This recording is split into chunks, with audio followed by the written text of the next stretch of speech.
Good morning, Grinch. Hello, Frost. Hey, Char.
Morning, JR.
Morning, Hemi. Morning, driver. How are How you you this doing? morning? Oh, I'm all right. Uh, I got up. I was ready to drive, and my fucking log was like, you can't drive because we're the federal government. We say you can't drive. So I said, fucker. And I went back to sleep. And Sam, he went back to sleep and got up and then went back to sleep and got up and went back to sleep and got up and went back to sleep. But we didn't have any more accidents in the truck, so that's good. Oh, good. He's feeling better, I guess, eh? Good. I don't know about that, but he's learning to control himself. Oh, okay. He's still retching or something? Or... No, he's not retching. It's moved to the other end now. Oh, okay, okay. Oh, it's passing. Yeah, Yeah, it's okay. it's passing, and he really doesn't like going outside, but he really doesn't like a lecture either. So Right. because you have to lecture the whole time you're cleaning up, right? Yes. Poor guy. So So you managed to find some hours or something, huh? I called up Logs and Records this morning and said, "Hey, I'm stuck in Indiana, and I need to be in Kansas City." And the lady actually told me, "Bless your heart." That's it. That's an insult. Yes, it is. And Okay. I started laughing, and then she started laughing. So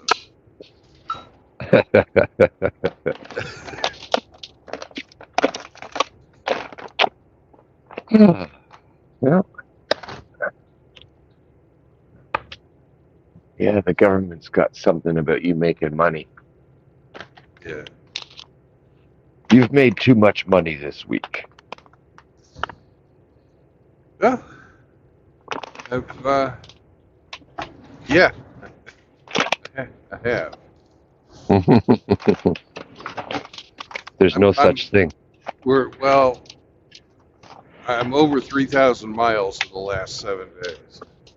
Uh-huh. Well, in the spirit of capitalism, make as much as you can. Yeah, but when I get to Kansas City, I'm going to have to do a reset. Like a 36 hour or something like Yeah, 34. that. Yeah. It's 24 plus 10. I don't know how they came up with that number. Okay. Well,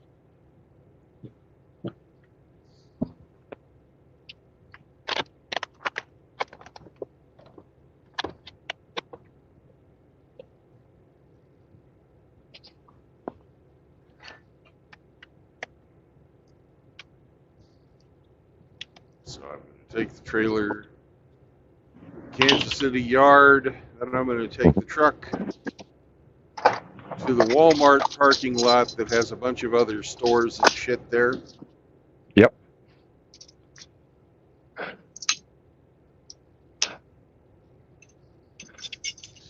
I'm going to park. And I'm not going to move the truck, but I'm going to have access to everything. Okay, cool. Get some of your Christmas shopping done. Yeah. Nice.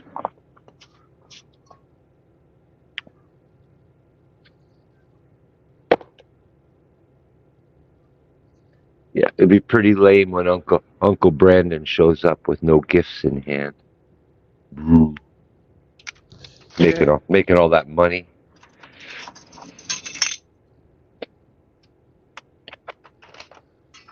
Did you get my wish list? Yeah, sure. But I already got Okay. to your present. Oh, I that's made it. right. I made it at ice. That was last year's Christmas present. Come on now. No, it was Can't this year. recycle it. Oh, okay. As I did this spring. Right.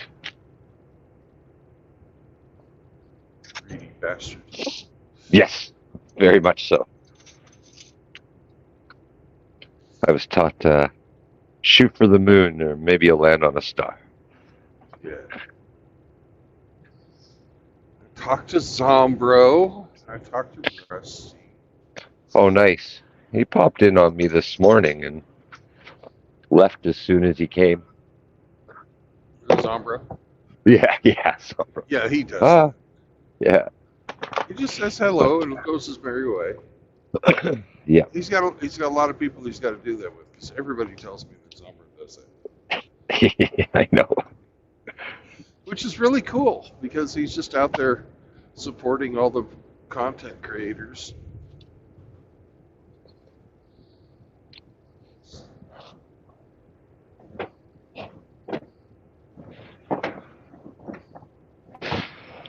So you talked to Rusty too, yes?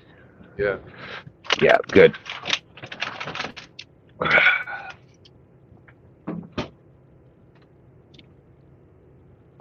Hopefully you can get down and see him in the new year.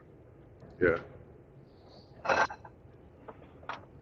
I have to live vicariously through you, so hopefully you can get me down to see him too.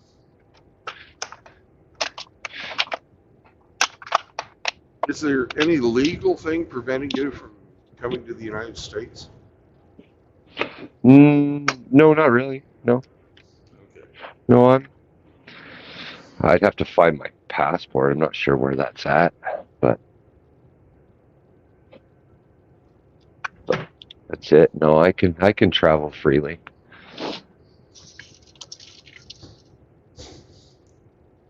I know Dak and Mitchell have something going on. Yeah, no, it's Canadian criminals. My thing was just that they were so uncertain on what they were doing with the whole COVID thing. You know, Yeah. first it was like you need a shot, then you got to quarantine. They were all over the map. So I was like, you know what? Until they Fuck it. figure this Yeah. until they figure this bullshit out, I am not going anywhere. And I'll be honest, I don't even think now they've officially come to a consensus of what they're doing. You know, our government could any day bring all those impositions right back. So I don't trust them, man.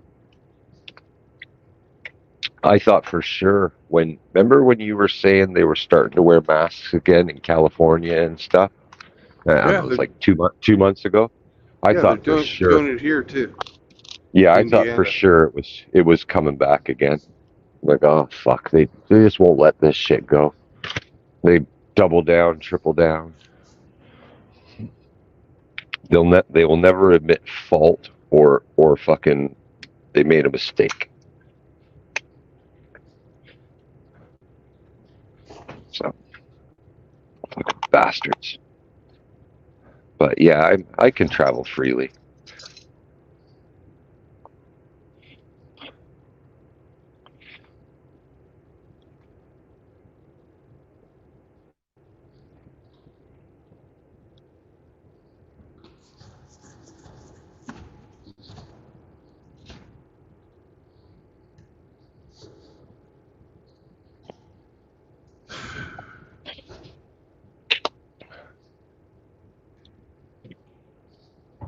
Probably be like $1,500 to $2,000 to fly myself down to Mississippi.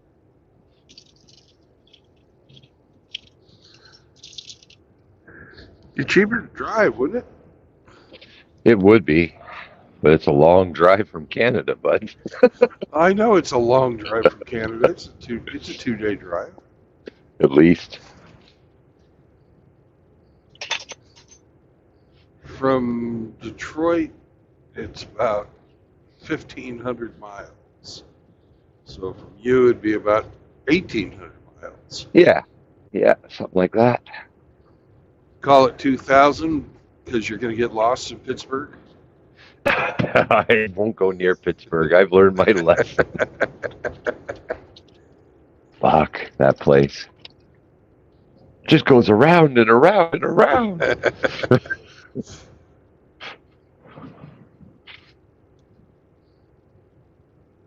Uh, yeah.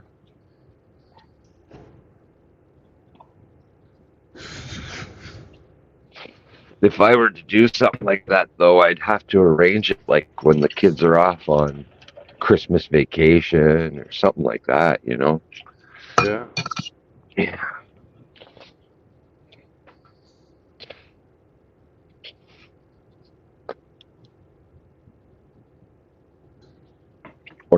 Or take them with me. As long as they have internet connection, they can still do their school. Sounds like hell. It is. My son had one kid in the class who was down at, I guess they have a vacation home down in Florida. So he signs in from Florida every day.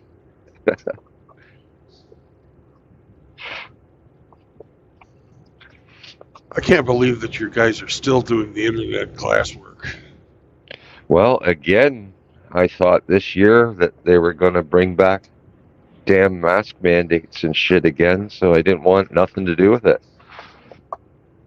You know, if they'd come out and say outright, hey, hey, hey, we're not ever going to do that stuff anymore, but they won't.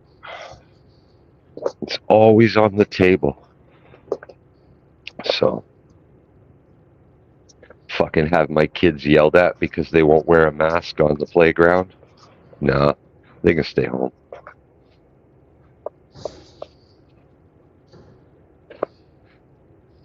Plus, these teachers, dude, Oh God, they're horrible. fucking depraved fucking souls, man.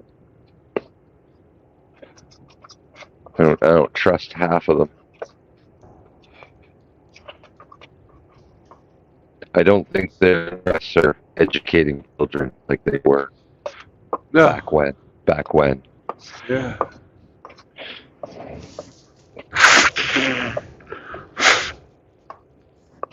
And how they could have just completely taken over in my lifetime. Because when I was a kid, I went to grade school in the early 1970s, and most of the teachers were married. And from a generation where if you were an intelligent woman, you had few places you could go and actually, uh, you know, get out of the house and work if you wanted to work. You could be a nurse, you could be a secretary, you could be a teacher. There were smattering of other women doing other things, but not that it was against the law for them to do it. They just didn't freaking take the hard jobs. And so, all in all, the teachers that we had were also mothers themselves,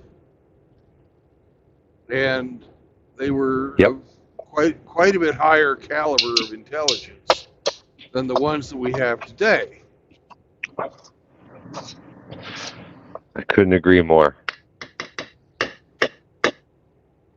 And for the most part, they were, you know, good, honest, upstanding fucking pillars of the community.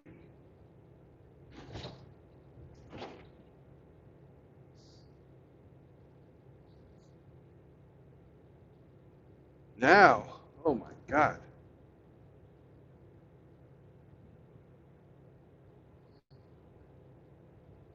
But there was also some guys that did it that were teachers. Most of, even back then, most of the teachers were female. But the administration, the principal, he was a man. Every fucking, grade school, junior high, and high school. The administration was men.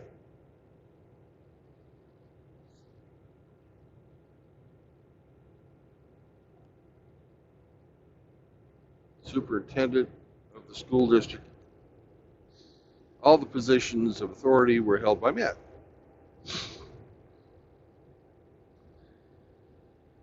And nobody really seemed to mind that because it worked pretty damn well. We never had a fucking class on fucking, you know, whether or not we thought we were a tree stump today.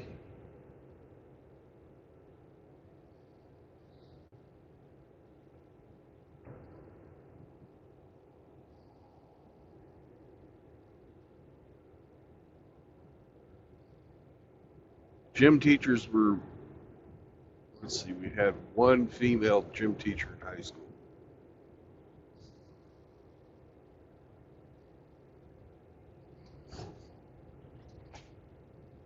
But they primarily had her to work with the cheerleaders.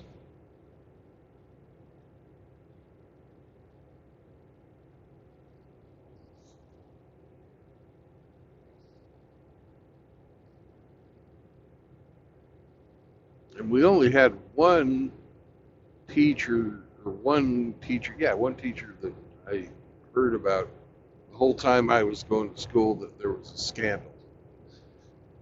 That was one of the gym teachers, was fucking one of the fucking girls. Student? Yeah, student. Jeez.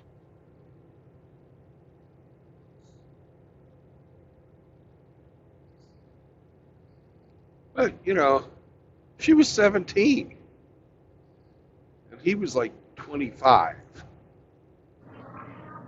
And that's supposed to make it okay.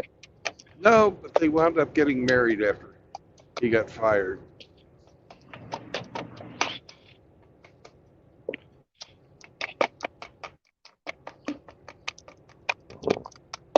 I honestly believe today's modern teacher's a Satanist in disguise. Yeah. You All know? this fucking woke shit. All this fucking intersectionality and fucking political.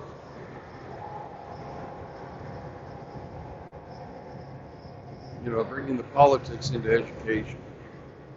I blame the boomers for doing that. Because they had their protests there against the Vietnam War at the school.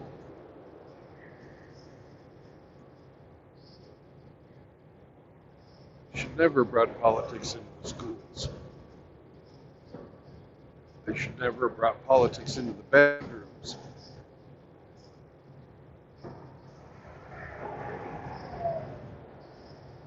No, they should not have. You know? Now the politics are in the boardrooms.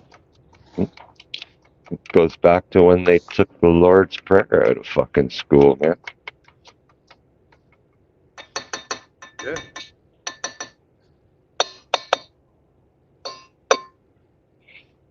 Pride flags are okay, but you can't say the Pledge of Allegiance. You gotta ask yourself, who do these people serve?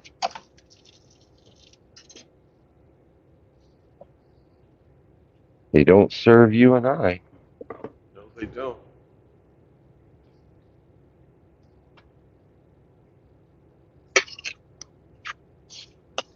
So yeah, it's bullshit. The kids are definitely suffering by, not going to physical school. But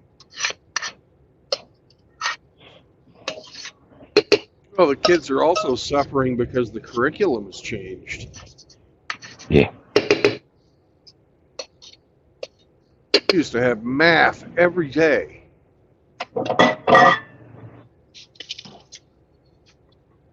English class every day.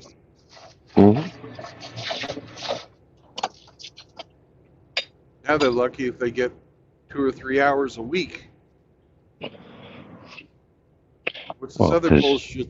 This other bullshit they're learning. They don't need to learn that shit. Because English is racist. That's the language of the colonizer. Oh, in Canada, they're colonizers. Because Well, you were a colony. America was a colony too before you fought for your independence. Right. So you, And then we became conquerors.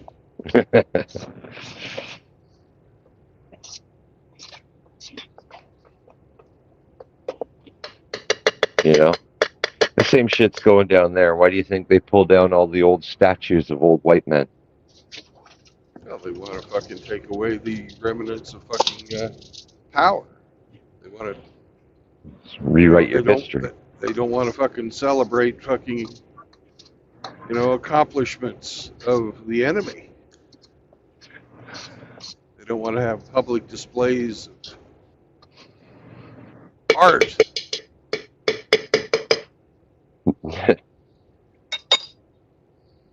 You remember when they did that mural of George Floyd and it got struck by lightning and destroyed? Yeah, that was beautiful. Who said God doesn't have a sense of humor? He's a funny fucking guy. Well, he made the platypus. Everybody knows he has a sense of humor. Right. Yeah, what is that? An otter or a duck?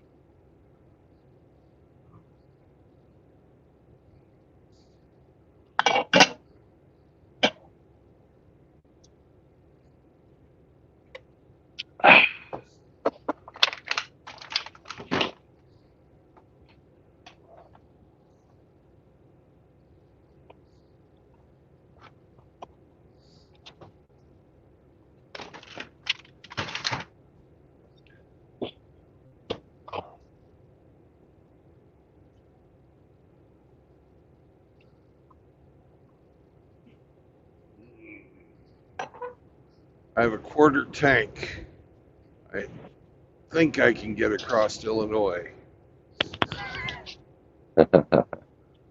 Don't you dare get gas in Illinois and fuel in Illinois. Just.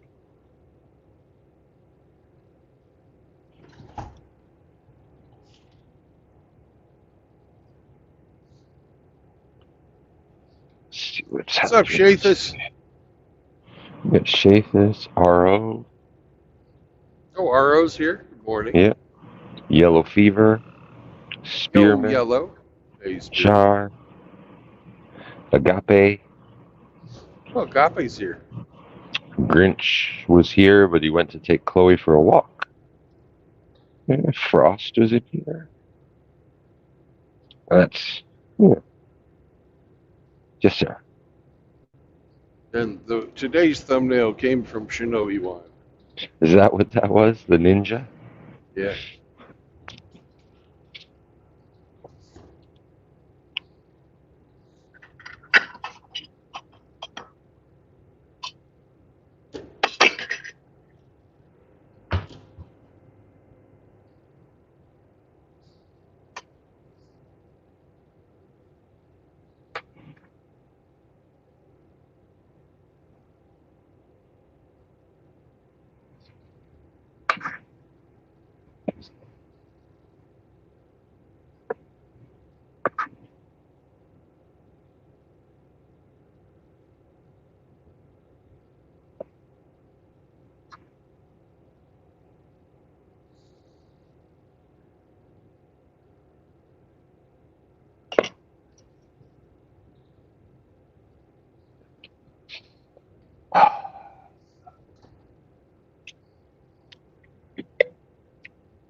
We got a 50-year-old man competing against 16-year-old girls in the swim club. Nice. Is he Yeah. beating them? Oddly, no, but I'm sure he's beating off to them. Oh, God. He uses their change room and dressing facilities freely. And when the reporter goes to call out this nonsense, do you know what everybody's more upset about? No, but You're potentially filming people in bathing suits. You're trespassing. Get out of here. Fucking clowns. These are community centers paid for with public dollars, and they can trespass you from them. Get the fuck out of here.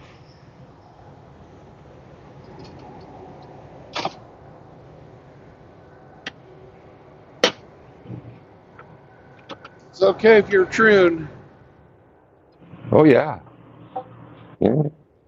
So, and then it turns out that we learn a little more about this fucking faggot who's pretending to be a girl. He's apparently a psychology professor at York University. Lovely. So this is in Britain? Yeah, so this is probably some social experiment or something.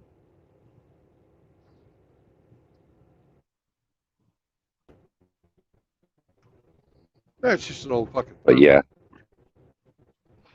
yeah, essentially it feels like it. It's just some dirty old man who likes to change and be with teenage girls. And everybody's just like, okay, these mothers and fathers that take their kids to that shit, like, wow. Like, wow.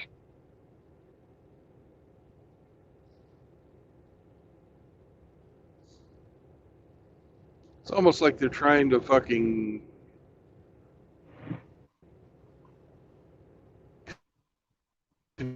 out all the modesty in society.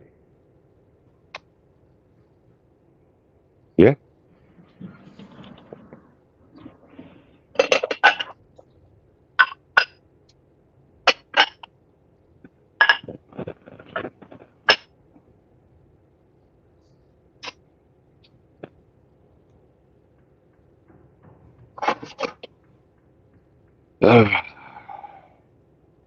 You ready for the big war to break out?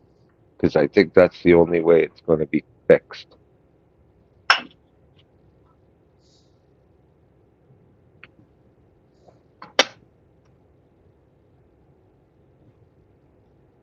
Oh, I'm of a different, I think that is the only way it's going to get fixed, but I'm of a different opinion on what the future holds than most people.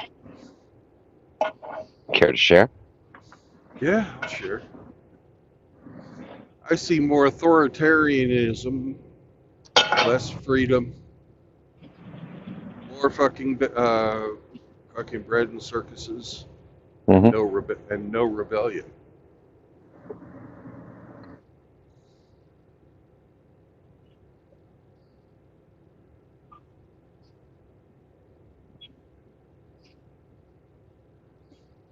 Hmm.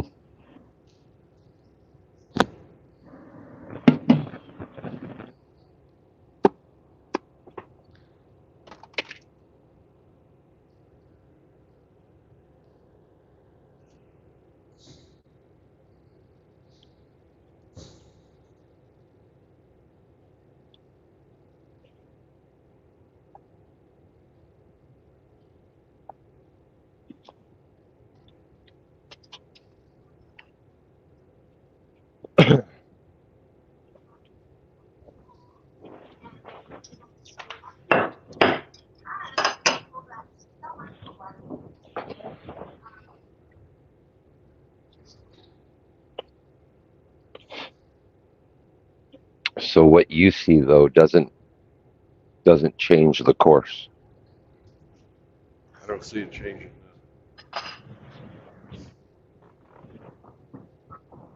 The only thing I could see us being able to do is insulate ourselves from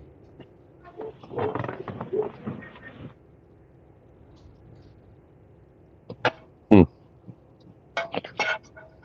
the supply chain, Right? insulate ourselves from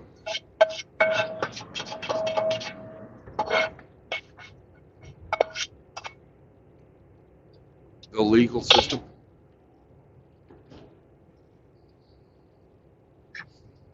make it so that we just ghost.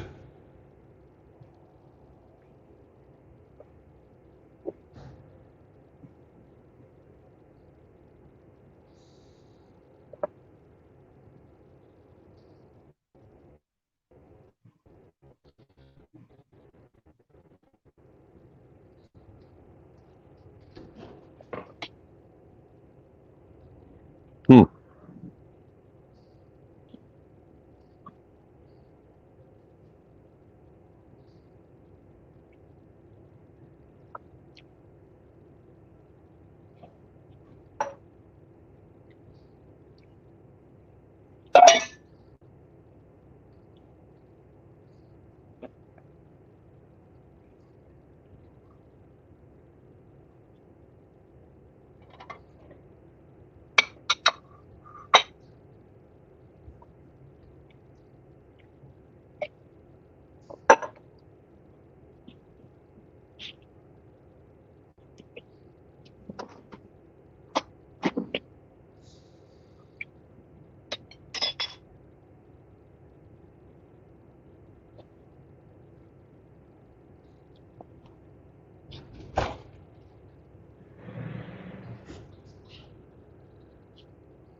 Hundred and 74 miles. Yeah, I can make that on a quarter tank of gas.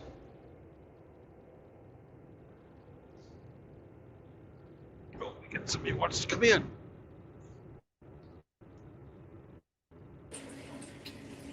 Hello.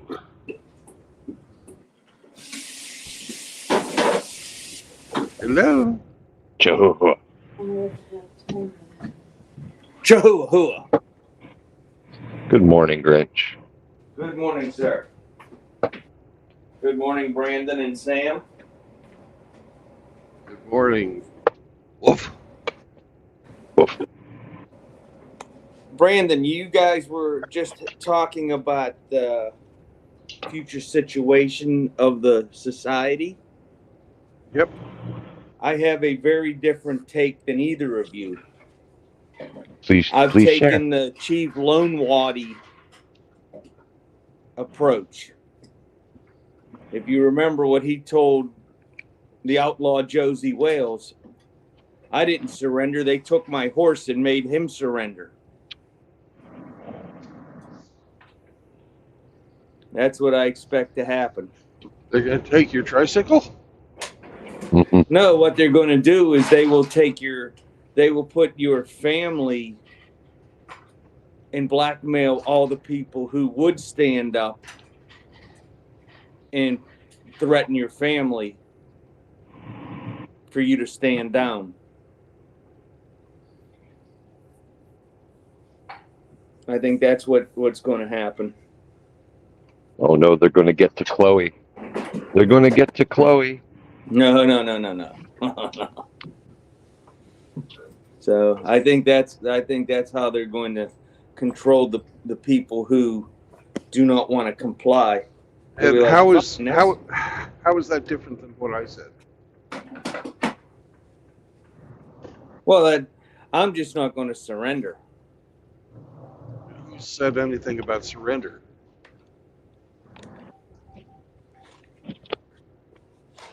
Yeah, I didn't get you said surrender. I just got you said you just like run away from it and just let it do its thing.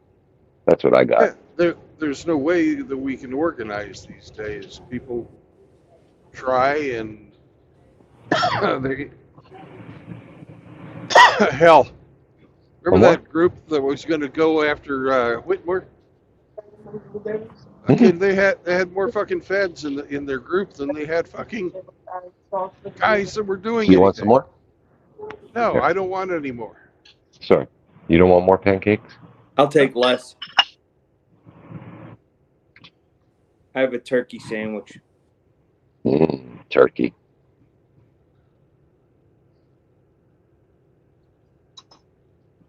Uh-oh.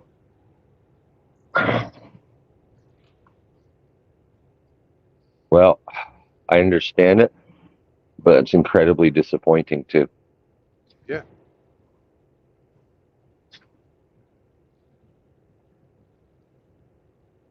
To go from what we were to who we are now to where I see us going is just bad all around. Want some more? Very dystopian. No, I don't want any more. No, you've had enough.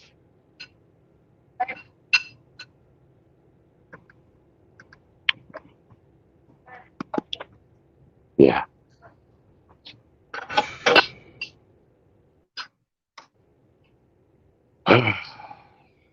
It's depressing. Yeah.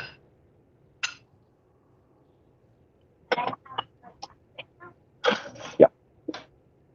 Oh. The Take best it, we can everybody. hope for, I think, is that when it finally does occur, we're not here to be part of it. That's why I try. That's why I don't feel that, you know, because you're not here. It's gonna be awful. You know. Yeah, Hemi won't know to stay out of stairwells or nothing.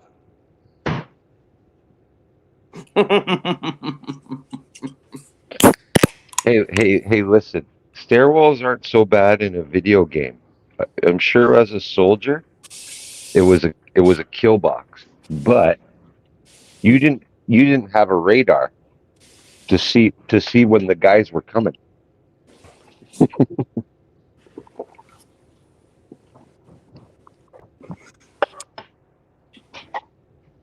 You go first.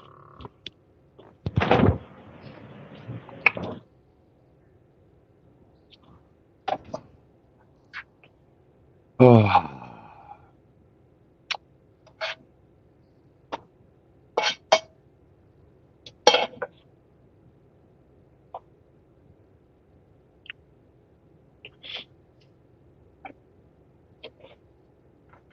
So, question.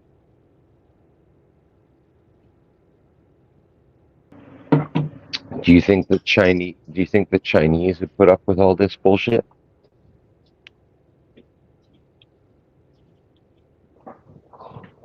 Chinese people? They put up with more than we do.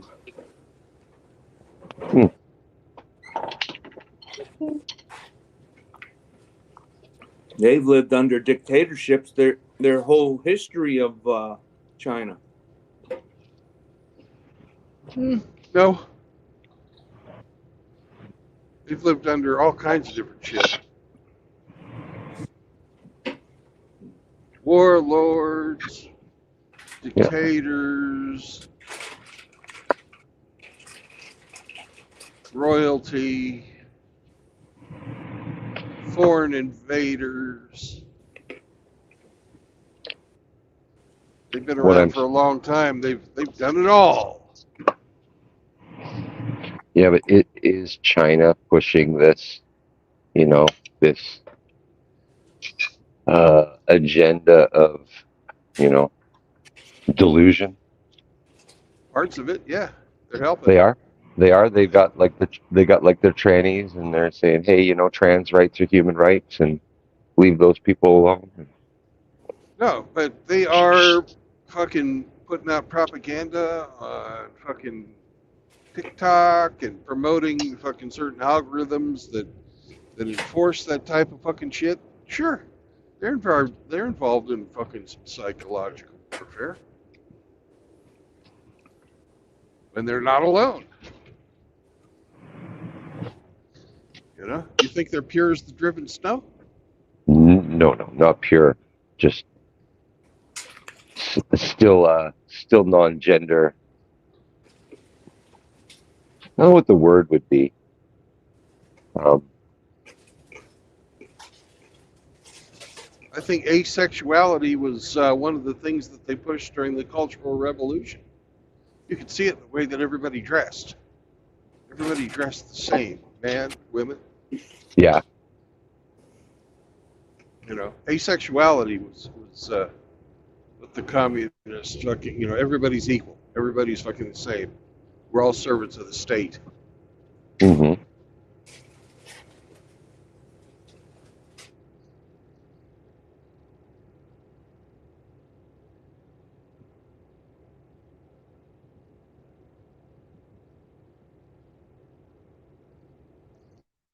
Hang on, I'm going to try and take my sweatshirt off while I'm driving.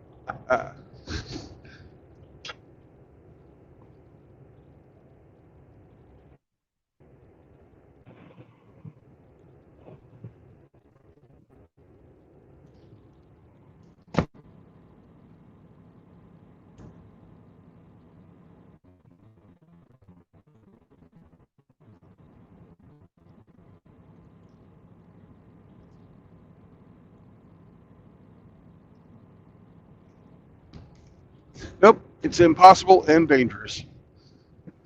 A little bit. And welcome to Illinois, motherfuckers. They should have a way station up here so I can stop, man.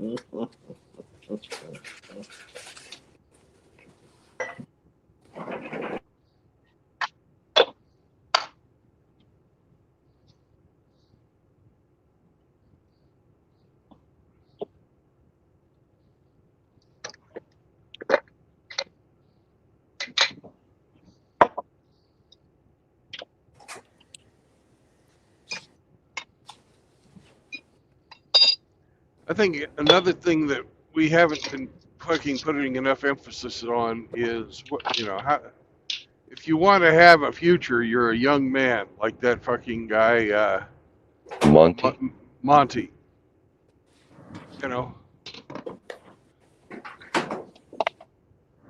You need to work instead of towards stuff.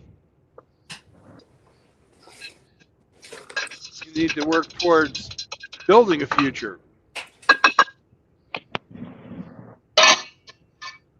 Aw, can't you just give it to me? No. It's always been about building the future. It's too hard. And to build a future, you need to have children. You can't do that with a modern fucking woman unless you enter into some type of a contract with her to have her produce the children and go away.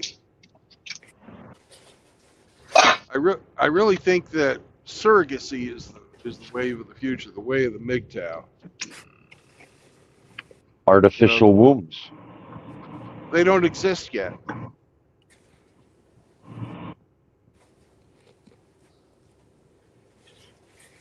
And where are you going to get the eggs for them?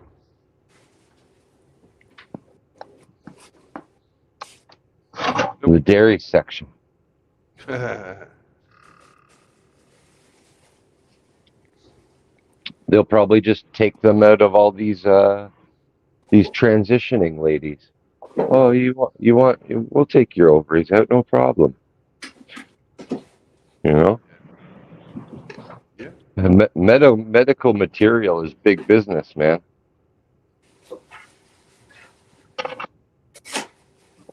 Nothing goes to waste.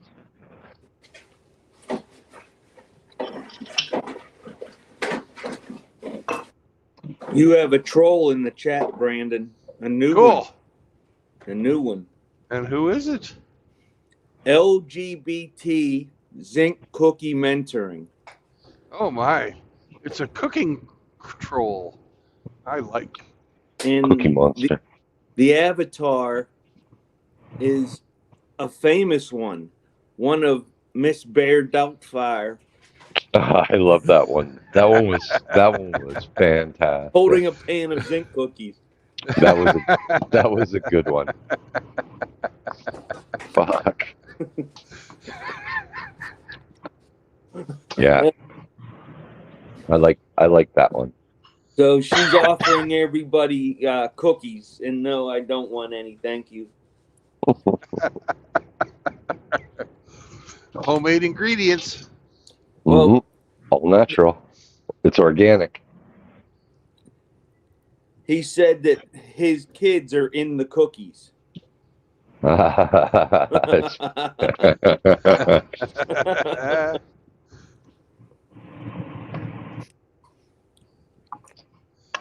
love the trolls. They're the best. Yeah. We have the best trolls. There's no doubt about it. Well, you're the only one that doesn't zap them. That's why.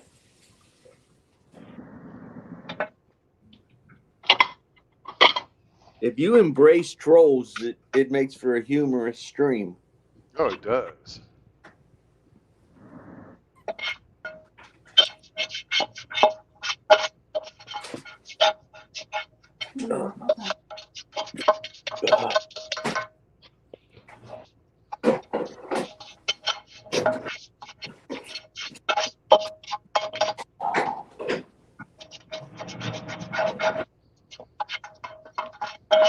Hey, Super Turbo Death Shark's here. So's Kevin Killjoy.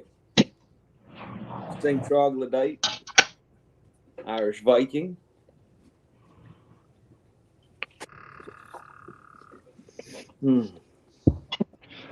Got a nice little crowd in the chat. Question. Does Mississippi have capital punishment? I don't know. No, they only punish minors.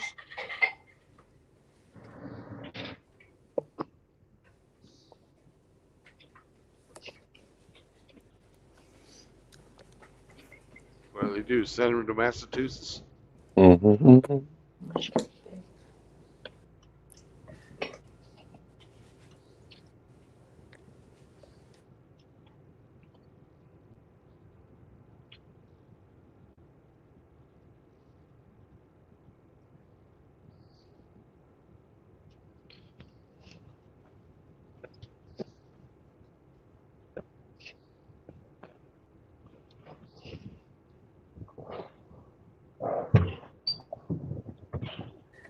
Hemi, to answer your question, Mississippi passed a statute authorizing discretionary death penalty sentences in 1977.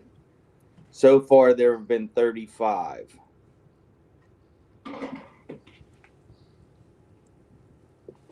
All right.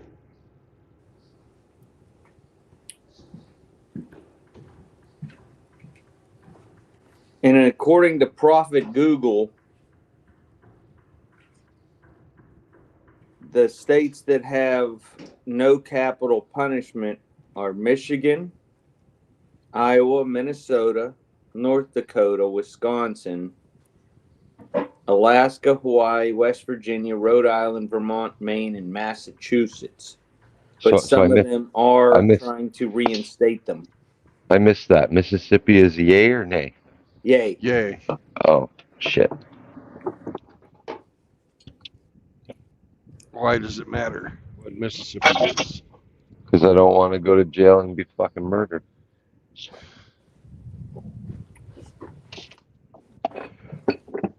If I was to go on vacation, Oh, there's a Well, new law in I'd pro- Mississippi. I'd You'll like probably this one. kill someone. As of July 1st, 2022, the Department of Corrections is authorized to choose the method of execution, including hanging. Mm.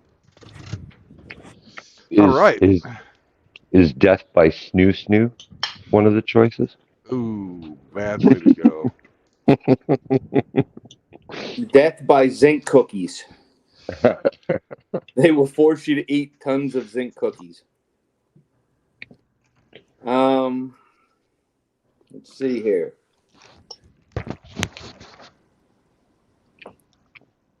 The four states that allow hanging are Delaware, New Hampshire, Washington, and Mississippi. Hmm. 3 states use the gas chamber: Arizona, Missouri, and Wyoming. And Alabama, Arkansas, Florida, Kentucky, Oklahoma, South Carolina, Tennessee, and Virginia are electrocution states. Ooh. Mississippi, Oklahoma, Got it. South Carolina, and Utah are still authorized to use firing squad.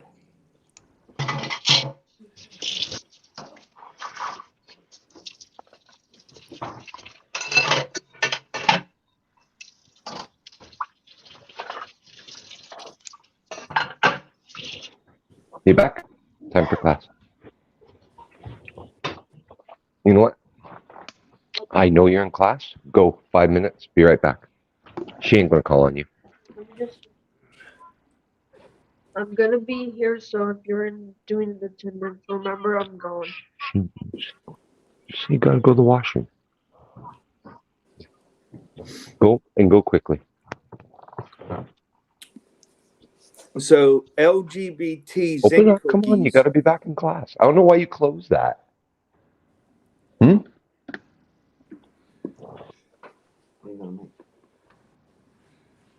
I don't know, I'm looking.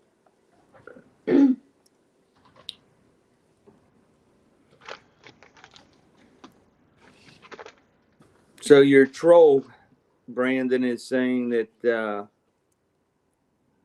his zinc cookie recipe is an old family recipe handed down from gay male to gay male role model. And he has another recipe he got from Iridium Kush where they harvest zinc from the biggest Tyrone they can find.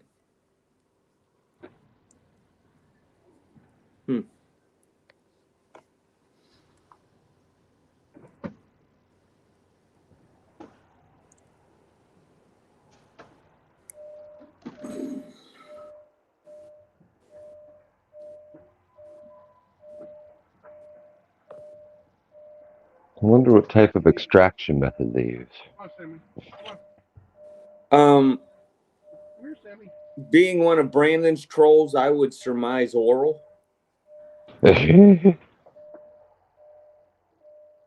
This is a talk show after all.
All right. You guys hear me? Yes. All right.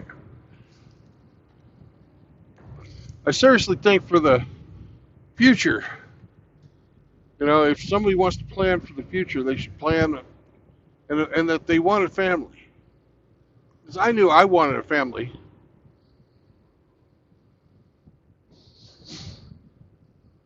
They should plan on surrogacy. It's a hell of a lot cheaper than a wife. But I don't think people know how to fucking plan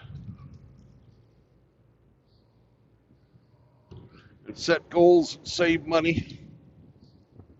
Can I play devil's advocate for a minute? No. I want you to agree with everything I say and say, oh, that's brilliant. Let's everybody do that. No, go ahead, play devil's advocate. That was brilliant. We should all do that. See, or a good seal.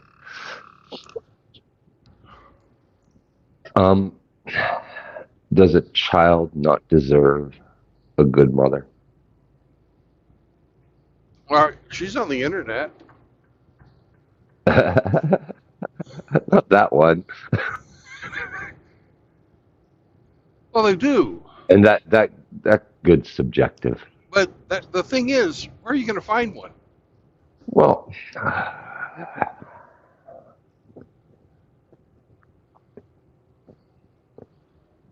I'm not saying it's easy. You don't know. You didn't find one. Not yet.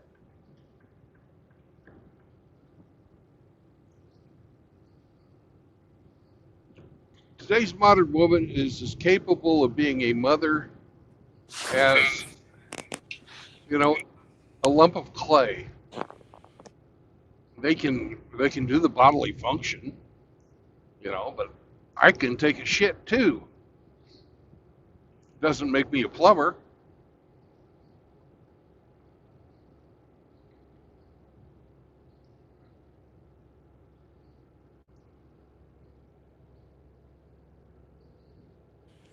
I have no answer for you because I just lucked out. Did you? Is the mother of your children, such a great person?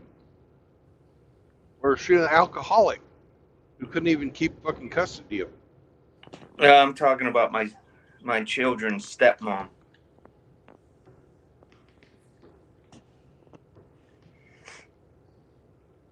She's good with children.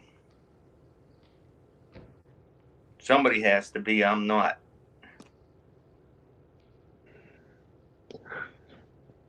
Would you want to be deprived of your mother, Brandon?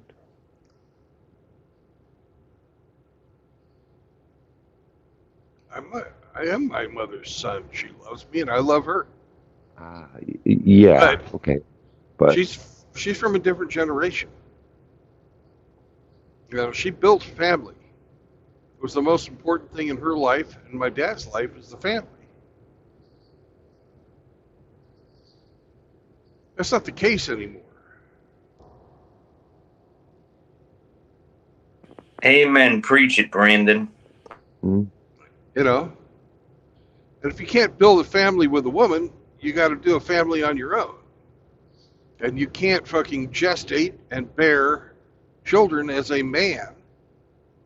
Regardless of what the fucking psycho bastards will tell you that men can get pregnant. No, they can't. They're men.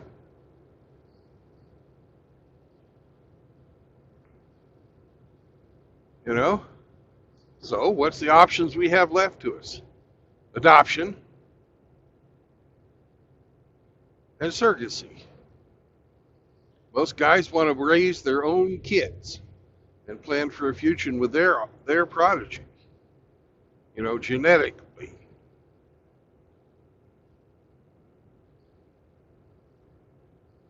So really that only leaves surrogacy. Because if you go and have children with a woman that you're shacked up with or married to, She can take all your shit. Well, half your shit, technically, but really it turns out to be more like 3/4.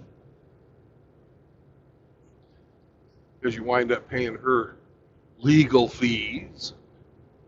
You possibly could pay alimony like I did for a year and a half until I had to pay a private investigator, who aren't cheap, by the way. And then the judge required 3 months of fucking evidence to prove that the guy was in there living with her.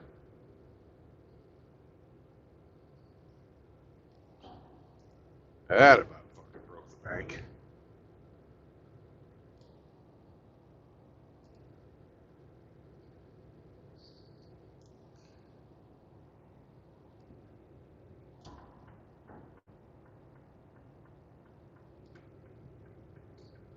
So unless you want to get stuck in situations like that, where you're a resource to the fucking state and your ex-wife both, Sammy, we just were outside.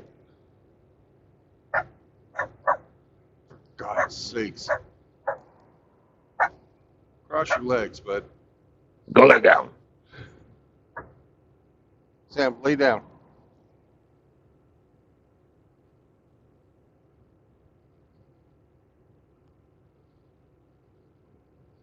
You know, we barely are up to speed after having stopped, and he wants to stop again.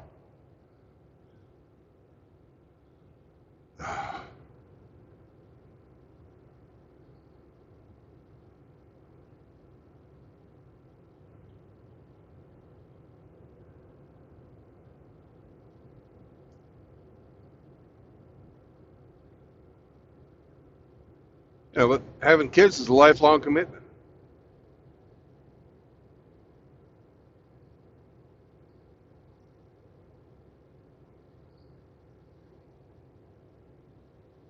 They're going to do things like go to school, get a degree, and then get married and become a housewife. It's like, why the fuck did I just pay all that money? For what?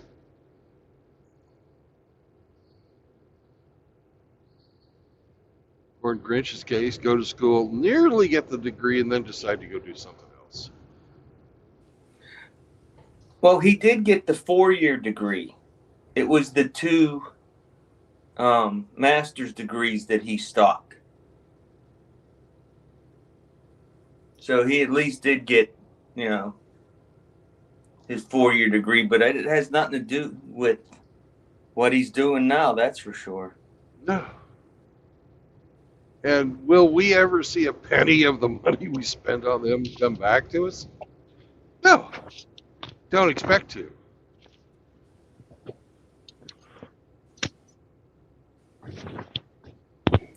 I don't know. I was just grateful that I had sons to carry on the family name, but I don't even think that's important to people anymore. No, I don't think so either.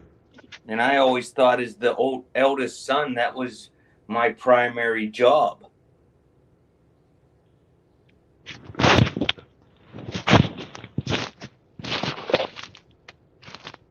I wanted kids because I wanted kids.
And I'm sure there's people out there who want kids.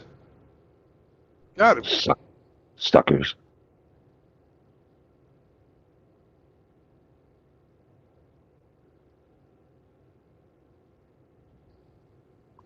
Make an offer. I don't want your kids. Oh. Well, it's like fucking reduce, reuse, recycle. I got my own. I don't need yours.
Can you think of any different option other than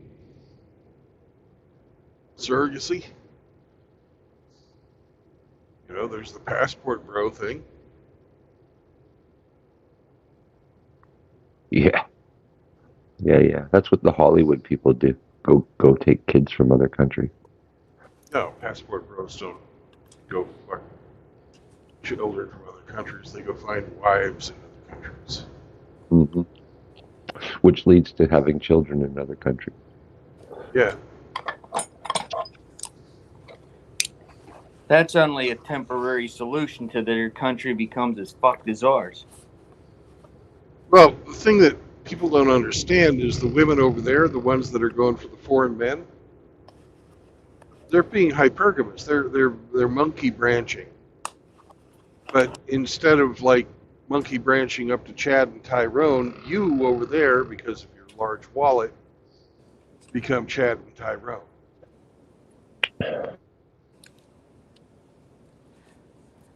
Well, I know I did my best imitation of Chad and Tyrone when I was over there. You're more of a Biff.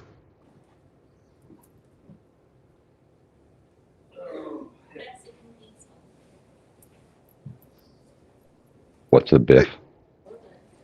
There's Biff and Augie. Let's see what are some other rich people names. Oh, okay. I see. Yeah.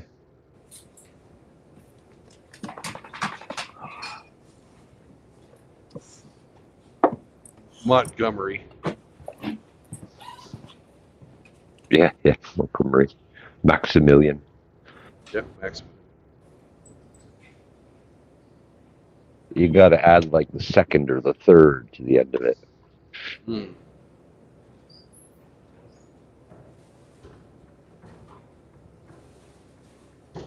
Reginald.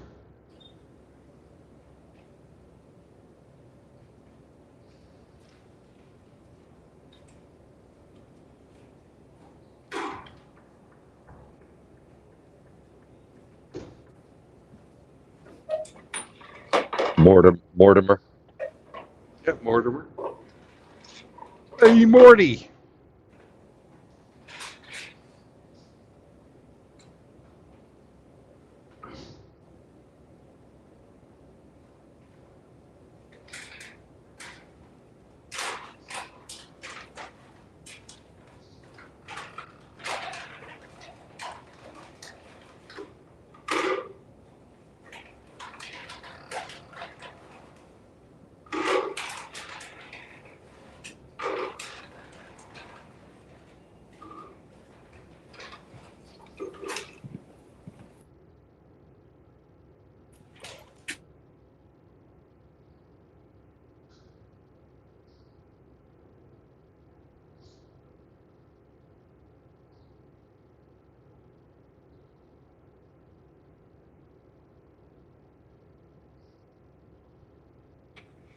Hey, Brandon, I'm going to be dropping off. I have to get going.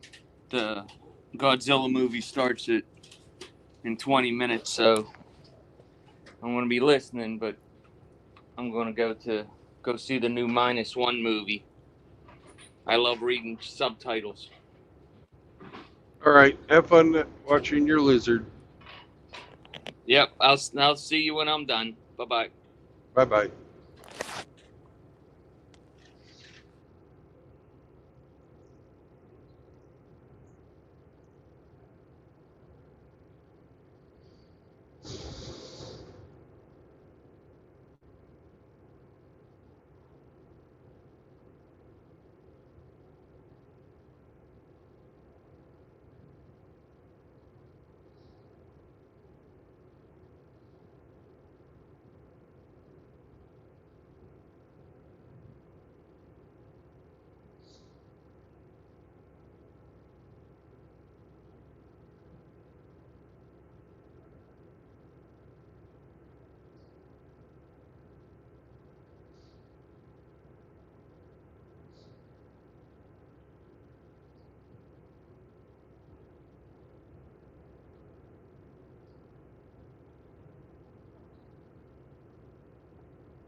Sam, you can't sit there.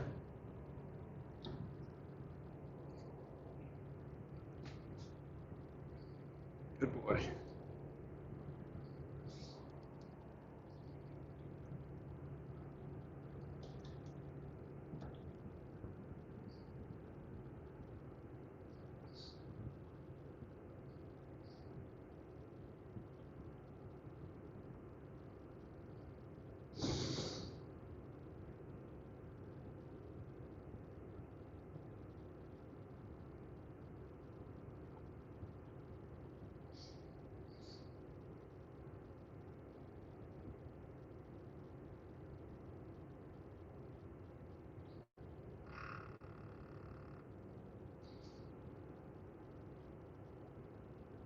So, Hemi, it doesn't sound like you're a big fan of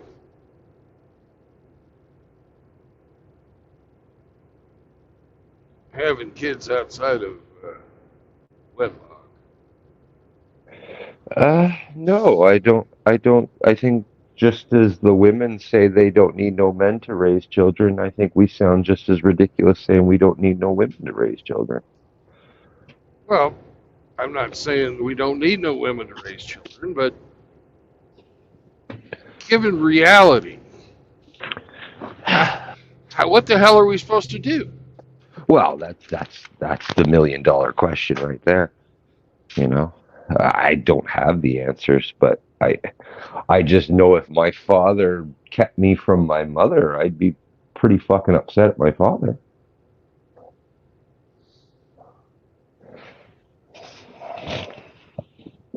You know, we can't fucking get married. We can't, live with them. We can't have fucking children with women in the West. It'll destroy us. They have What's the alternative? they have the potential to. I agree. I guess it falls back into that argument of Nawalt Awalt, you know.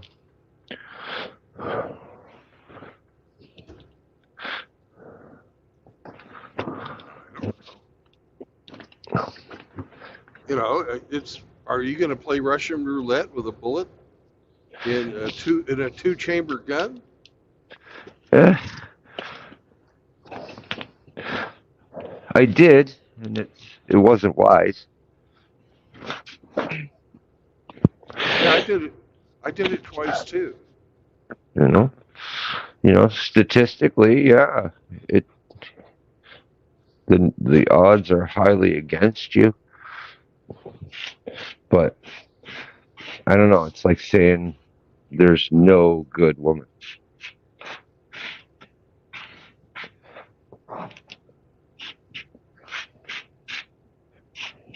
There's absolutely no way, if I'm going to promote no marriage, no cohabitation, no new children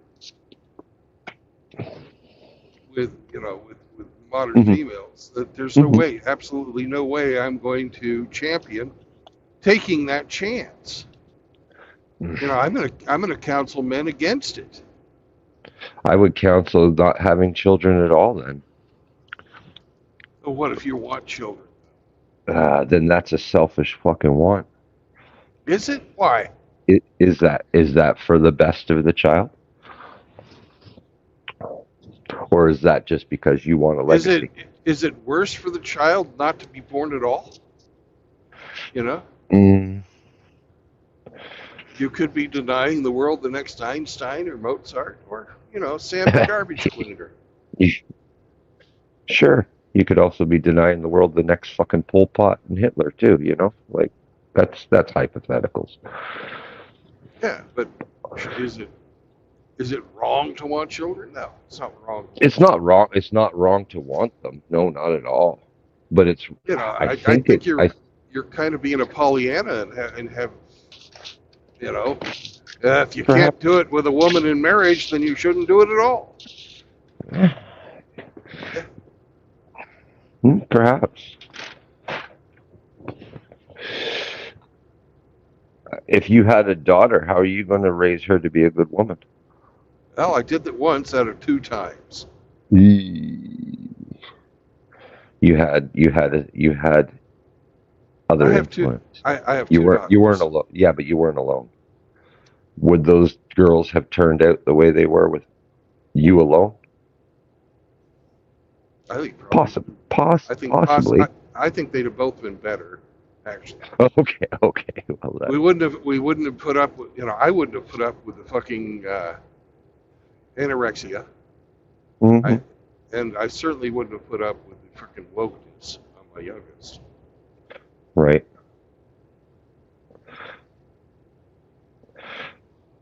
I just think on the same hand, we sit there and say women can't raise boys to be men. You know, I can't teach a girl how to be a woman. I couldn't either. But I can teach them to be good people. True.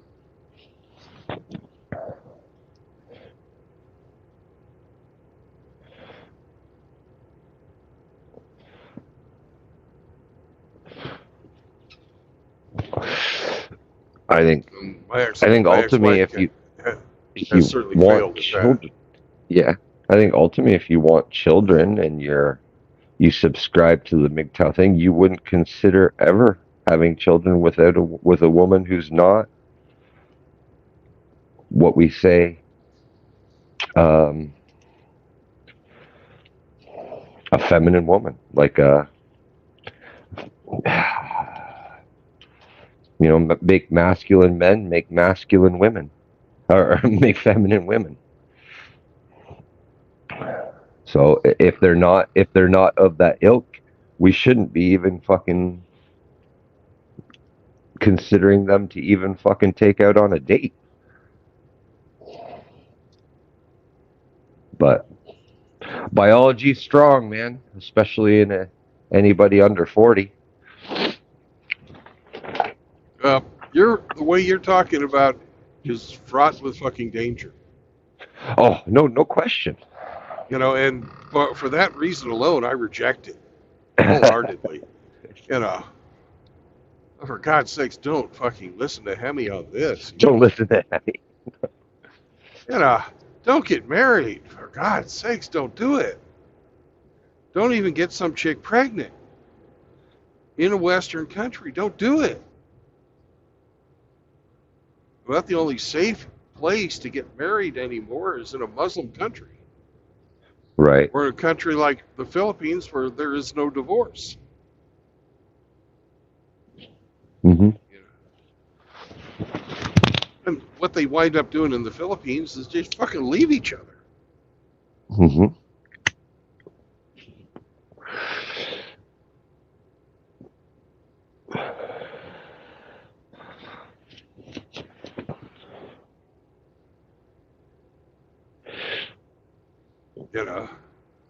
You look at these fucking videos that are coming out, and almost half of the chicks that are fucking on there trying to score themselves a Western man, putting themselves out as some fucking paragon of feminine virtue, are single moms.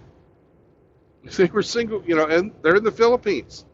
They're probably married to some Filipino guy, and then they pull this scam because in the Philippines it's actually legal for the husband to kill you if you're fucking his wife. But what they usually wind up doing is taking the foreigner to court and taking his money that way.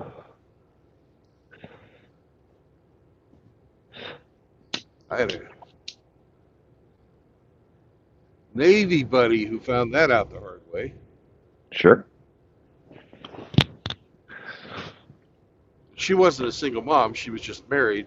And about 2 weeks into it, here's hubby at the door with a fucking machete. Right.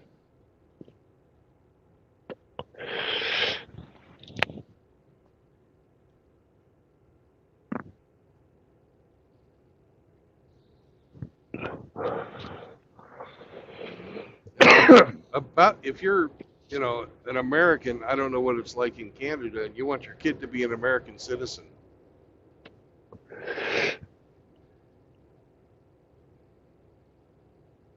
it's got to be pretty much born in the United States, or you're opening up another can of fucking bullshit trying to get your child back into the United States if it wasn't born here, even if it's your biological child. Sure.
I don't believe the laws are ever going to change enough so that it'll be safe to have children with Western women again.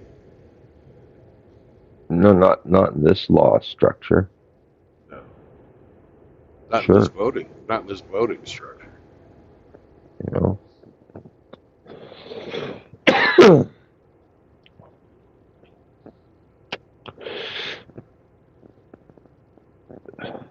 I don't know.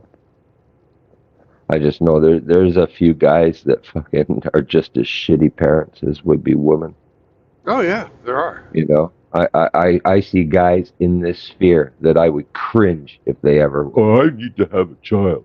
It's like you can't even take care of your fucking self.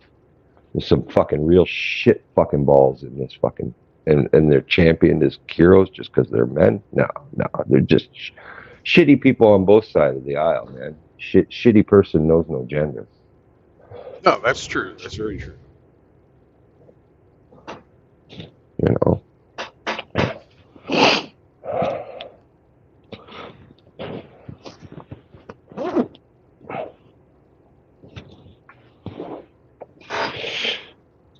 I know as a young man, Yes. in my 20s, I would have made a terrible father. But when I was in my 30s, I was actually calmed down enough that I thought I was a pretty damn good father. Okay.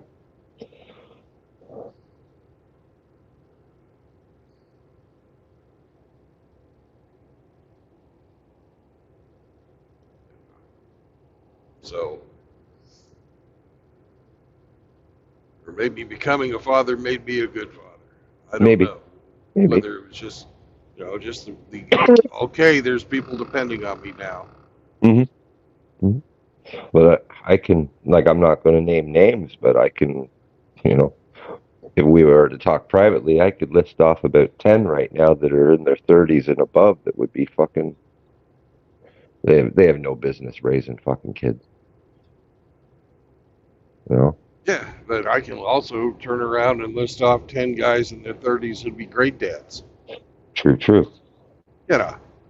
I don't know, hear a lot of blanket that like, I don't know, we would just be naturally better. And that's not necessarily true.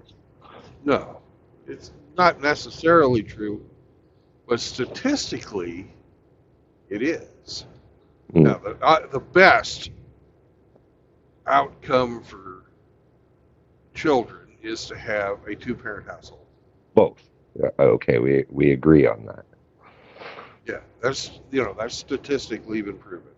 There's less criminality, there's less drug abuse, There's less homelessness. There's less Yeah, everything negative. kids fare better.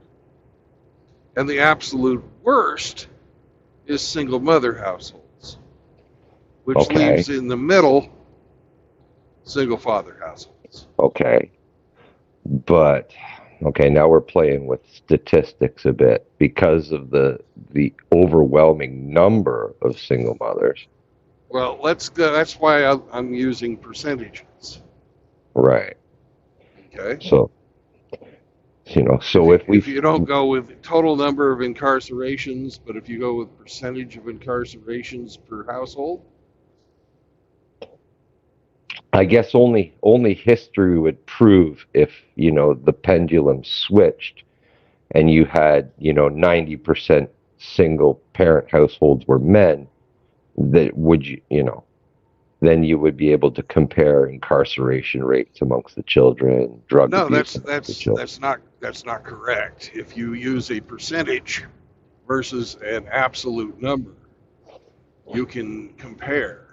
Like 41% of males in a single mother household face legal problems as a child, juvenile fucking delinquency of some type or another. 41%. Right. All right. In single father household, the number goes down to 27%, and in two parent household, it goes down to 15%.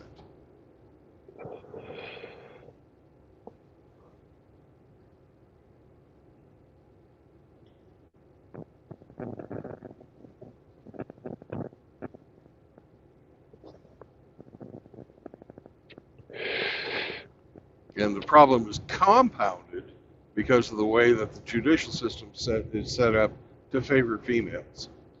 Because about 96%, 94% of the statistic varies from year to year, but somewhere in the mid 90s percentage of children that are listed as sole custody children, not joint custody, go to the female. Right.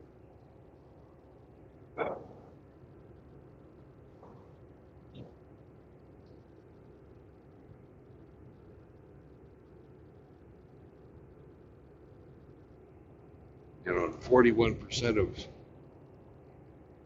94%. That's a big fucking number. That's why we have a huge incarceration rate.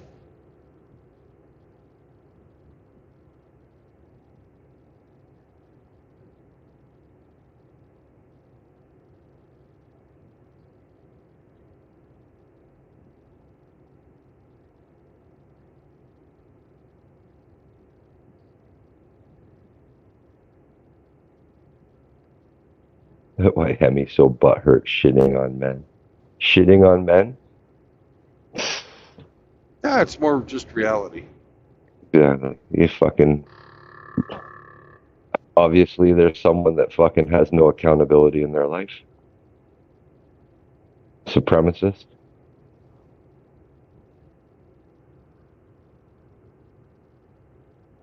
I think everybody needs to be shit on. As men, we are. Keeps them honest.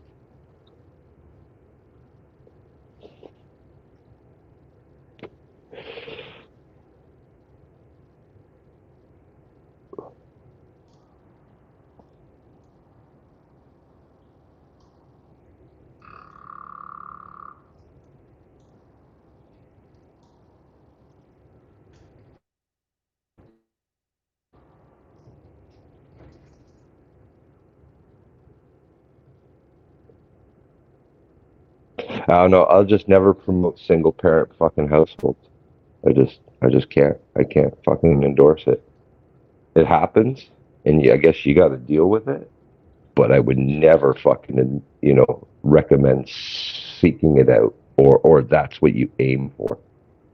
That's, I don't know. To me, that's a selfish move. Nah, it's not selfish at all. It's really not. Oh. There's, fewer acts that are less selfish than devoting yourself to the raising of a child.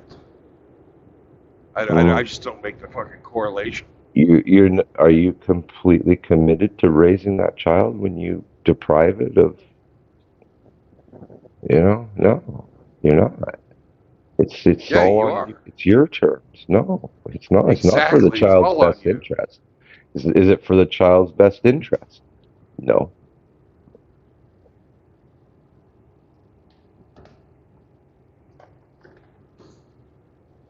Did you provide optimal fucking growth environment? No, you did not. No. Was that even your attention? Like, I get when you're But handed, the thing is hold on. okay. I get when you're handed that shit sandwich. But to aim from that sandwich before the kid's even conceived, that's where I'm getting at. Okay, go. All right. Given the reality on the ground is more than likely, as a man, you're going to get fucked if you have a child with a woman. How do you have a child without getting fucked? And you're saying it's impossible because we're incapable of raising children without women. Oh, That's I don't accept that. I don't I think don't accept. Hey, hold on.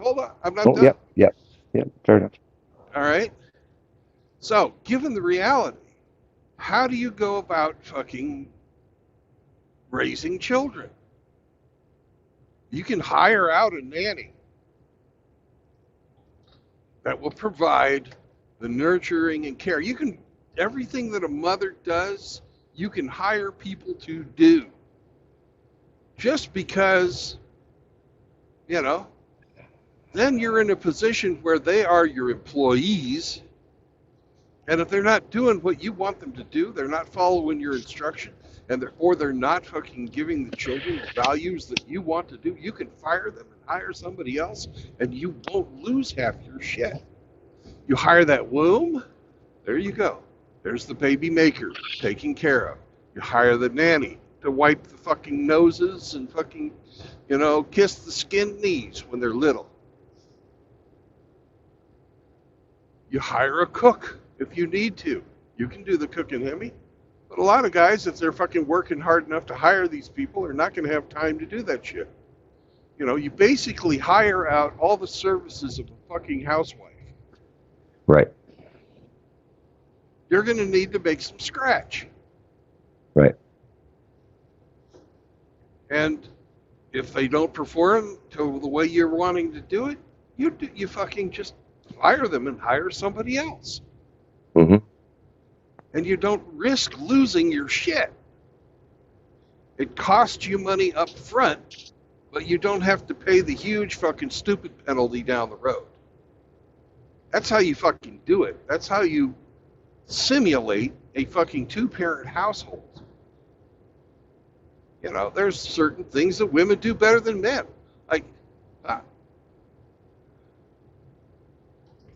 when the children are little, you can't breastfeed. No, you'll just feed them formula. You hire a fucking wet nurse if you want, or you can feed them formula. But trust me, guys, formula shit is the worst. It is, but that's breast milk poop is much fucking more pleasant to clean up after. not even that. It's better for the child. It's like it's not about what I have to deal with on the other end. It's what's going to give him a better immunity, a better, it's for him or her. It's what God intended. It's literally how God intended to feed babies. Uh-huh. But you can hire a wet nurse. Okay. You don't have to have a wife to do any of this shit. Are you now really raising your child now, or are you just farming it out and someone else is raising your child? Well, you are the providing. You're performing your traditional fucking masculine role of providing and protecting. What's the difference? You know, if she's going to leave you and take your stuff, what's the difference between paying for it up front? That's given that that's 100%. No, that's not given 100%. That's a statistic that you're throwing in there to support your argument. It's not. No, I'm saying It's that's how do you given. protect That's yourself given as that you're. a. The object is how do you protect yourself as a man? You know, that is first and foremost. How do you prevent yourself from falling into usury? How do you prevent yourself from falling into indentured servitude? You don't. You can't do that by fucking having children with a Western woman. It's impossible. That's what I said. That's the person that has been given this shit sandwich. Not the person that chose that said shit sandwich. You know? Yeah.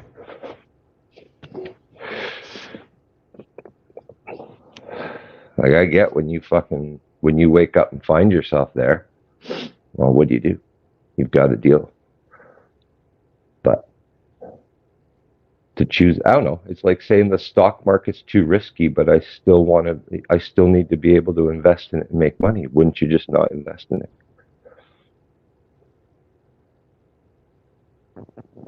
No. No, I'd find different things to invest in. Right. Okay. You know, why play the stock market when you can invest in real estate? They're both investments. Mm-hmm. Gonna what?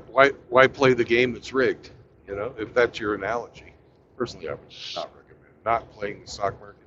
It's a good way to see asset appreciation.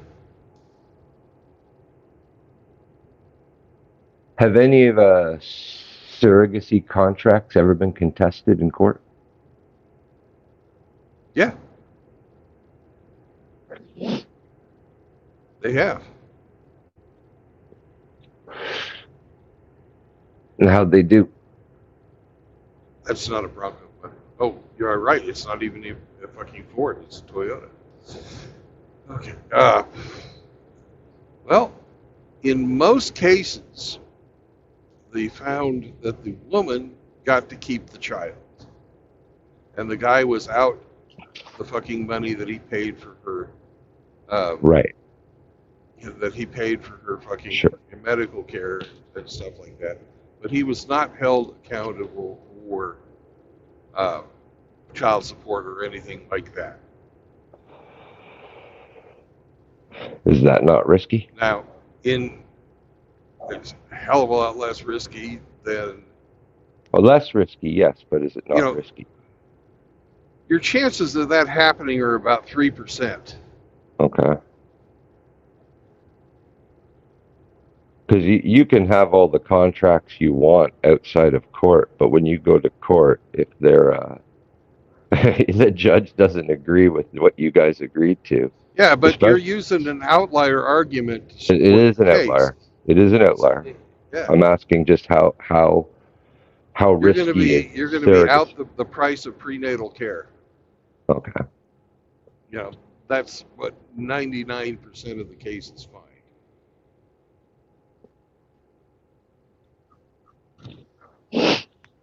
1% of them. So it's not without risk.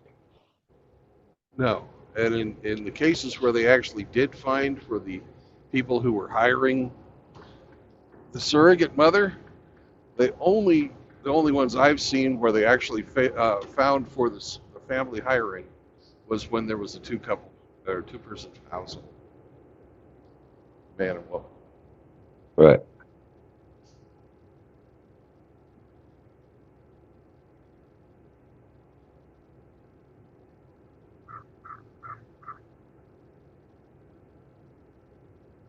Most of the women who hire themselves out as surrogates are dirt poor and already married and have children of their own right. with their husbands. To me, it seems like the ultimate fucking cuckoldry. But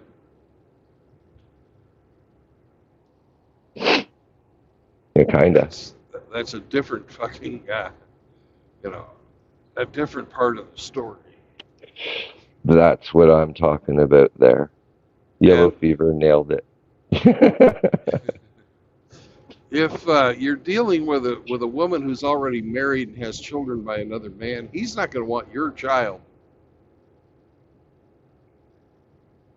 You know, it's bad enough that he had to fucking put up with it, his wife fucking getting knocked up by another guy.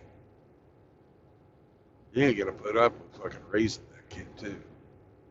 Now, what you have to worry about also, and this is actually more of what happens than not, is they try and pass off somebody else's kid as your kid. Because, well, women love paternity fraud for some reason. Well, I it's don't like fucking get it. 1 in 3, They right? do. Yeah, 1 in 3 in America. 3 and 1 in the Bahamas. 60 some, almost 70%, 68, 60 some in the Bahamas are not fucking the father listed on the birth report's child. Right. So get that paternity test too, because that happens a hell of a lot more than fucking the mother's wanting to kill or keep the kid.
I don't know, how young can you do a paternity test? Can you do that while they're still in the womb?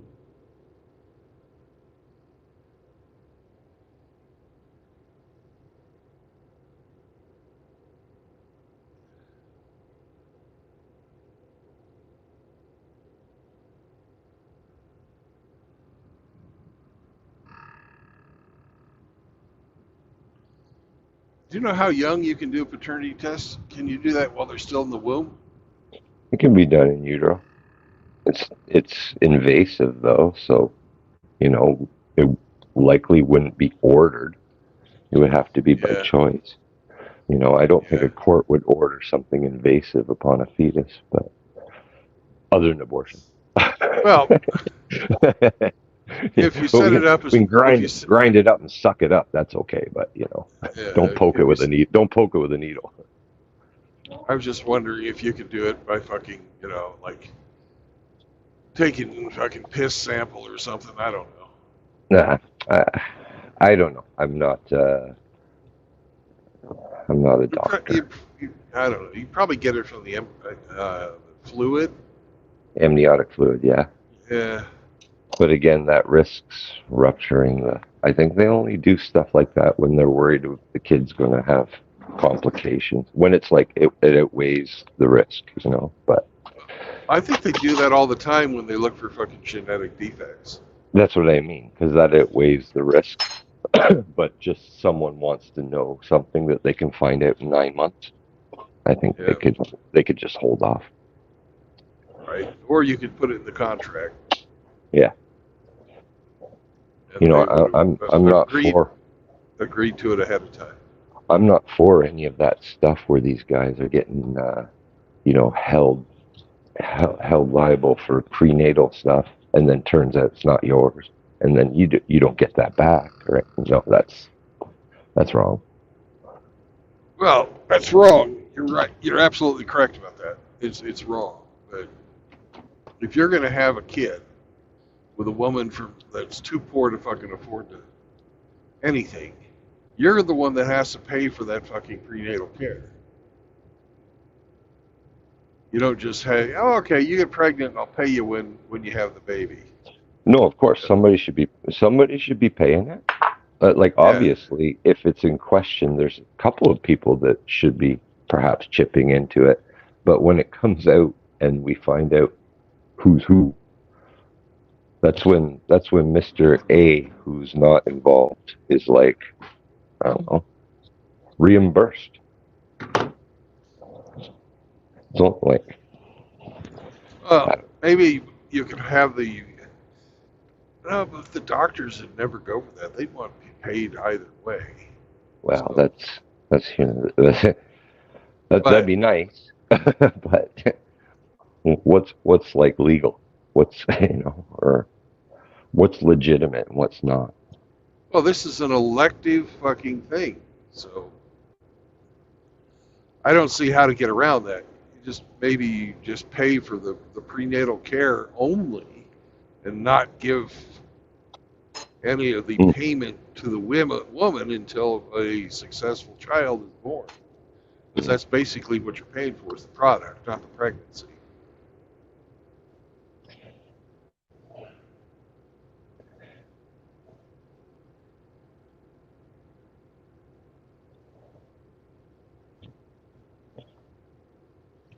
And if you want to raise sons, did you guys know that if you spin sperm in a fucking or in a centrifuge, that the male sperm are heavier than the female sperm, so that you can separate male and female fucking sperm and only fucking put male sperm with the Y in there? Oh my God! So you can literally choose the sex of your child, and all you have to do is Wow! jack off into a test tube. Wow!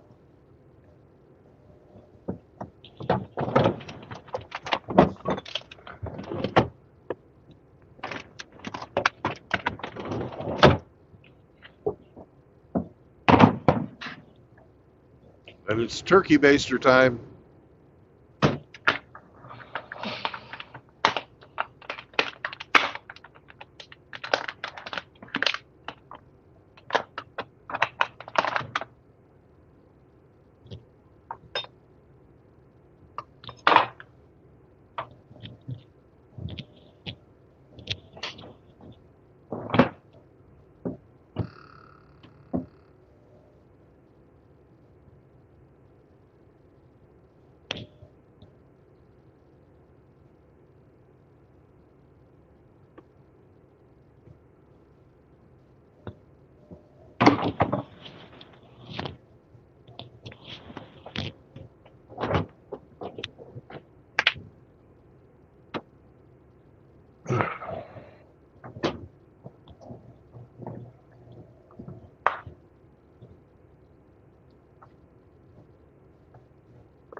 would it be safe to assume that you're also uh, a fan of things like in vitro,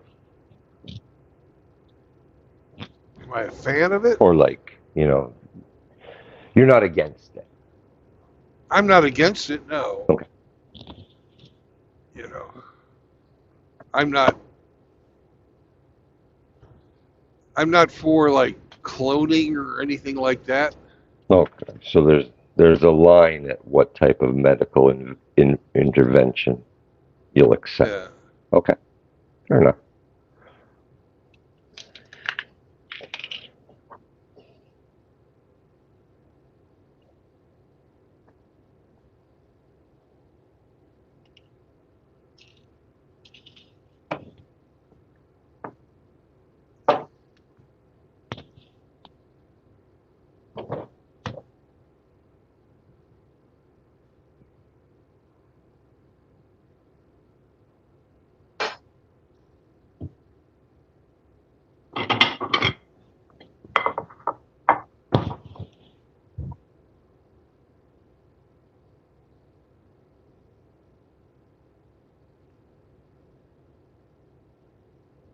Because with surrogacy, you can find some old gal who will lay down with you.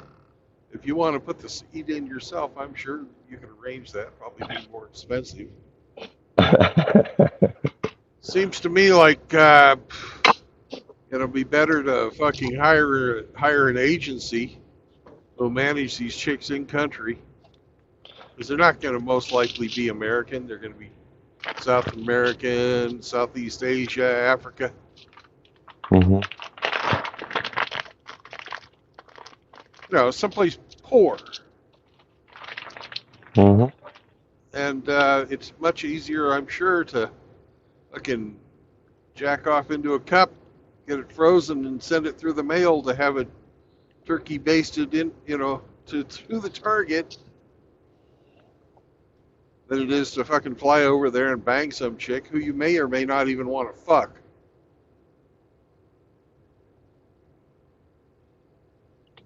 And if she's married to somebody else, she ain't gonna want to fuck you, but she'll accept having a fucking doctor stick a turkey baster up her fucking twat.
"81 miles to St. Louis, 81 miles to Hamsterland."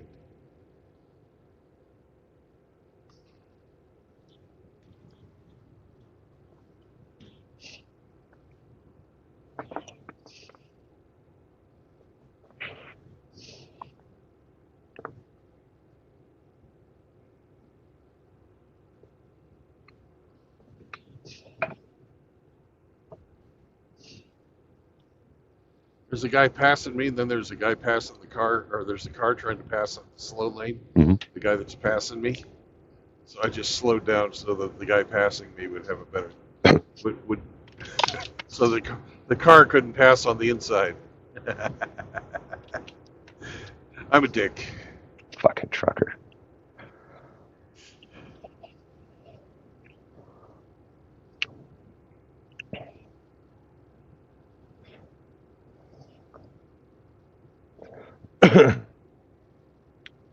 And you're like those little fuckers in their cages. Wait, what do you call them? You gotta have a name for them. Four-wheelers. That's it? Just four-wheelers? Yeah. Not gonna lie, I was expecting more. I don't have any animosity for them. Cage monkeys. No, and whether animosity or not, just a known derogatory term for the people that cut you off. Happen to be Oh, they're in cars.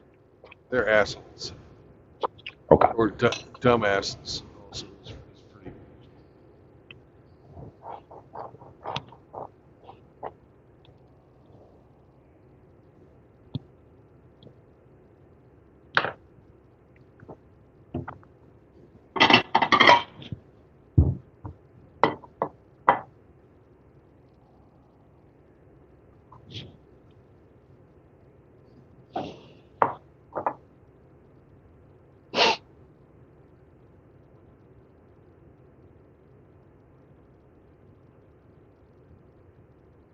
Sometimes I think of them as squishies, but that's what we used to call infantry.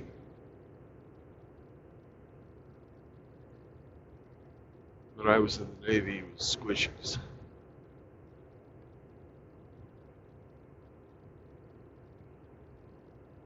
So you don't want to drop ordnance near the squishies because you might hurt them.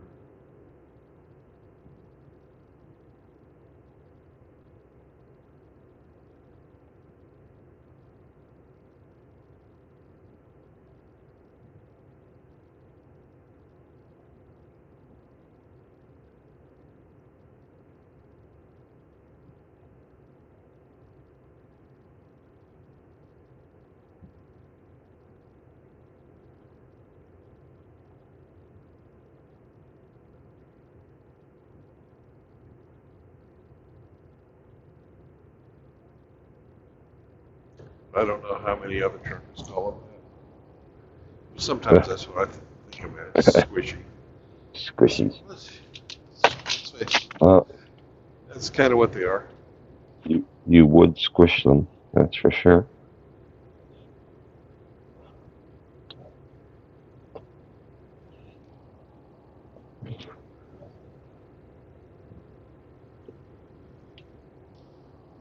Are you heavy today? Am I heavy? No. No. Sam's a little heavy. He got a roller dog this morning. For breakfast? Yeah, he didn't eat it all yesterday. No. Okay. And he didn't eat all of his roller dog when we, at least not when we stopped at the rest area at the beginning of Illinois.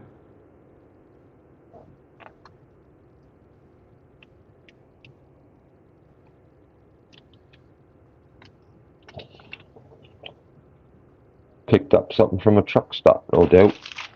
Dirty places. Yeah. That he did. I'm not going to walk him around a fucking trashed out fucking piece of grass behind the trucks in the dark anymore where I can't see what he's fucking doing. No. Chewed on some lot lizard's wet nap.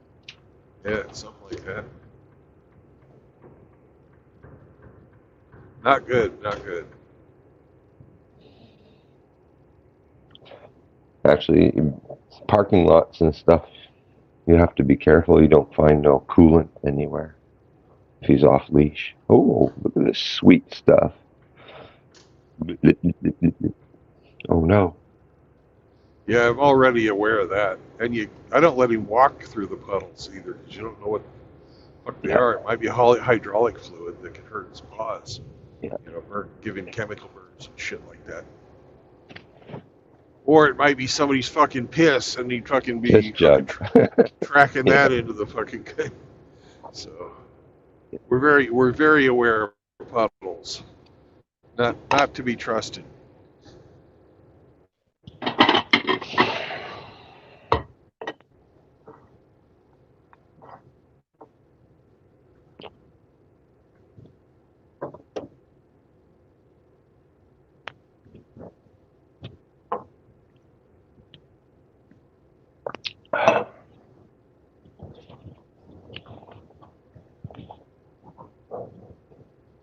God, they got more fucking road pirates. Jesus. They've got Christmas parties to fund.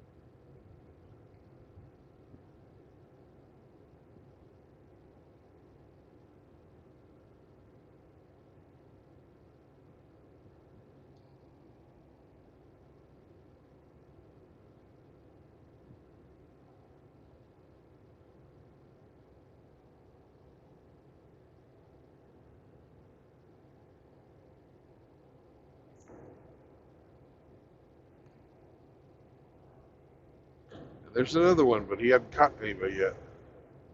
Fuck. They're fucking thick. Do you feel safer with that many fucking guys out there fucking watching the roads? Nope. Not shutting down meth houses. Nope. You know? No. Criminals don't pay. They cost money. You shut down a meth house and you got a bunch of people now you have to house, take care of, Yeah, and you gotta clean up the meth house. clean up the meth house, give them now all medical. You know, it's expensive. But traffic, well, hey, that guy just hands you money. And a lot of it. Couple $100 for 10 over or something like that. Like, the hell? Yeah.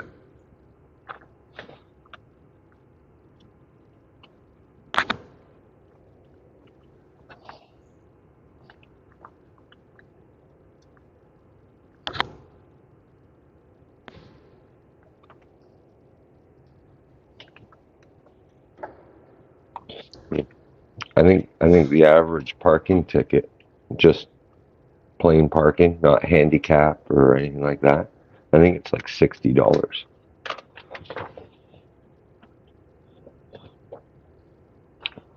That's insane.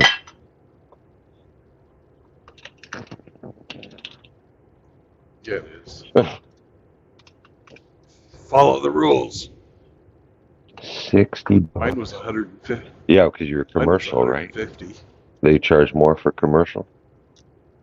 I guess. I don't know. Even $150.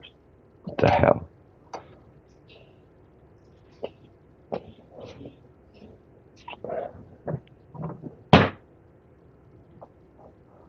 Somehow that's proportionate.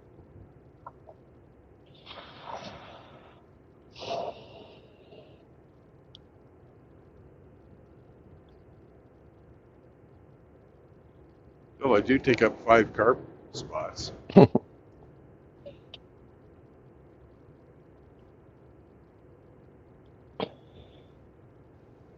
Don't size shame. There's another one. Were you Illinois? Yeah. Wow.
Should make up its mind whether it wants to be cold or hot.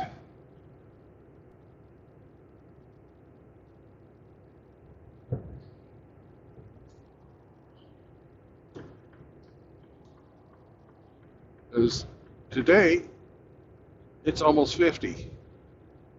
Yesterday, when I drove through the same place, it was in the mid 20s.